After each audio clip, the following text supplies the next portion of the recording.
이번 시즌 나폴리는 완벽한 밸런스로 역대급 황금 세대라고 불리고 있습니다. 주축 선수들의 나이가 어리고 체력도 좋아서 공수 전환이 빠르고 공격수들의 수비 가담이 많습니다. 대부분 황금 세대를 이룬 팀들의 특징입니다. 다른 팀을 보면 주축 선수들을 중심으로 베스트 11 세대 교체를 부드럽게 해내면 오래도록 유지할 수 있지만 못하면 한 세대에서 끝이 나버립니다.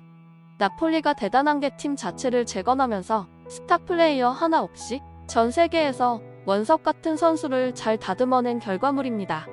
하지만 나폴리의 역대급 황금 세대가 한 시즌 만에 해체할 위기에 큰 충격을 주고 있습니다. 결국 우승팀의 숙명대로 뿔뿔이 흩어질 위기에 봉착했습니다. 나폴리 팬들은 불쌍하지만 김민재도 빨리 나와야 할 이유가 생겼다며 외신들의 관심이 집중되고 있습니다.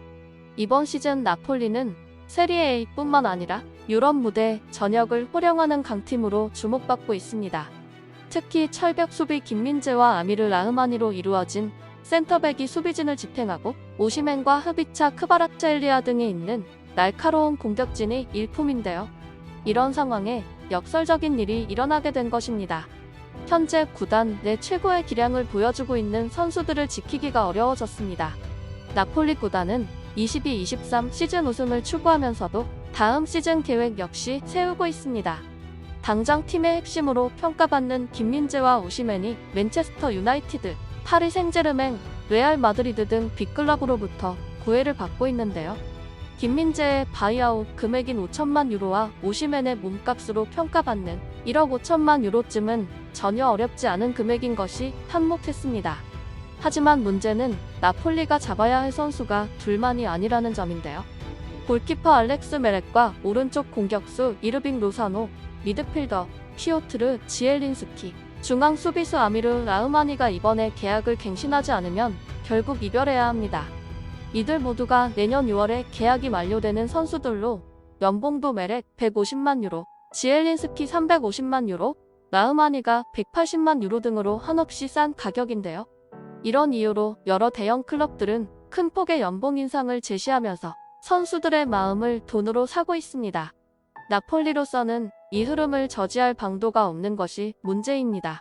나폴리의 아우렐리오 데 라우렌티스 회장은 이탈리아의 유명 영화 제작자로 상당한 부자이며 팀에 대한 애정이 높은 것으로 유명하지만 대형 클럽만큼 자금 사정이 여유로운 것이 아닙니다. 그래서 나폴리는 유럽 무대에서 활약할 때마다 팀의 대표 선수들을 이적시키고 그 돈으로 또 다른 유망주를 데려와 키우기를 반복했습니다. 나폴리의 라우렌티스 회장은 연봉 상한선을 250만 유로로 낮추고 팀 전체 연봉 상한선을 7,500만 유로로 하향했습니다. 이에 따라 현재 연봉이 250만 유로인 김민재를 비롯해 빅터 오시멘, 흐비차, 크바라츠엘리아 등 빅클럽들의 관심을 받고 있는 선수들을 지키기 어려울 것이라는 전망입니다. 나폴리는 이번 시즌이 끝나면 일부 선수들의 이탈이 불가피해 대안 마련을 모색하고 있다고 하는데요. 9일 나폴리 매거진에 따르면 올여름 나폴리를 떠날 것이 확실시되는 선수는 총 3명으로 골키퍼 알렉스 메렉과 오른쪽 공격수 이르빙 로사노, 미드필더 피오트르 지엘린스키라고 합니다.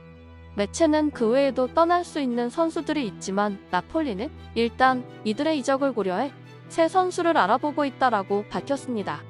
그러나 나폴리는 3명 외 선수들에 대해선 이적을 허락할 수 없다는 입장이어서 귀추가 주목됩니다. 특히 나폴리는 흐비차 크바라츠엘리아에 대해선 이적 불가를 천명했고 빅터 오시멘에 대해선 이적료 1억 5천만 유로를 내놓는 팀이 있으면 협상을 고려해보겠다는 태도를 보이고 있는데요. 김민재 역시 바이아웃 5천만 유로가 설정된 것으로 알려져 있으나 나폴리는 바이아웃을 없애거나 인상하는 방안을 계속 추진해서 최소 1년은 더 붙잡겠다는 방침입니다. 만약 이대로 나폴리가 리그 우승을 하고 챔피언스 리그에서 더 높이 올라갈 경우 주축 멤버들이 떠나는 것은 현실이 될 것으로 보이는데요.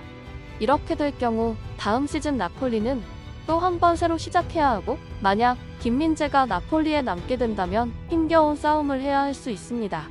그래서 김민재 팬들은 숱한 이적 제의를 받는 상황이니 빠른 탈출이 답이라고 부추기고 있는 상황입니다. 하지만 이미 맨체스터 유나이티드는 김민재 영입에 진심인 것이 판명났습니다. 여기에 최근 맨유는 김민재를 관찰하러 스카우트까지 파견했다고 전해지고 있습니다. 유럽 축구 전문가 파브리지오 로마노는 5일 본인의 유튜브 채널 영상에서 다음과 같은 소식을 전했는데요. 김민재는 환상적인 시즌을 보내고 있으며 그의 바이아웃은 5천만 유로로 추정된다. 나폴리는 바이아웃 조항을 삭제하거나 금액을 올리기 위해 서둘러 재계약을 하고 싶어한다. 김민재는 세리에 A와 챔피언스 리그에서 좋은 활약을 보여주고 있다. 맨체스터 유나이티드가 지난해 10월부터 김민재를 스카우트하고 있다. 또한 맨유 스카우터진이 최근 나폴리와 라치오 간의 맞대결을 관중석에서 지켜보았다. 김민재는 맨유가 예의주시하고 있기에 나폴리는 김민재와의 재계약을 가장 중요하게 여기고 있다라고 전했습니다.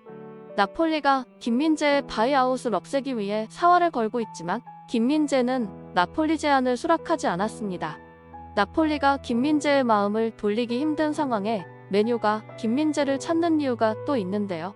최근 맨유가 리버풀의 7점차 대패를 당하며 128년 만에 노스웨스트 더비 최다 득점차 패배라는 치욕스러운 역사를 경신했습니다. 그동안 잘 버텼던 라파엘 바란과 리산드로 마르티네즈의 센터백 조합이 이날 경기에선 리버풀 공격수들에게 농락당하며 자존심을 구겼는데요. 루크 쇼와 디오고 달롯의 측면 수비도 허술했지만 중앙 수비에 많은 허점을 노출했습니다. 맨유의 수치스러운 패배에 팬들과 매체들은 테나흐 감독의 경질 이야기까지 하며 조롱했습니다. 자존심이 바닥까지 내려간 테나흐 감독의 희망은 오직 김민재밖에 없는데요. 이들의 바람처럼 올여름 김민재가 맨유에 합류한다면 수비진은 눈에 띄게 강해질 전망입니다. 왜냐하면 김민재가 맨유의 주전 센터백 조합의 약점을 해결해 줄 수 있기 때문입니다. 바라는 잔 부상이 많고 마르티네즈는 중앙 수비수로서 피지컬이 많이 아쉬운데요.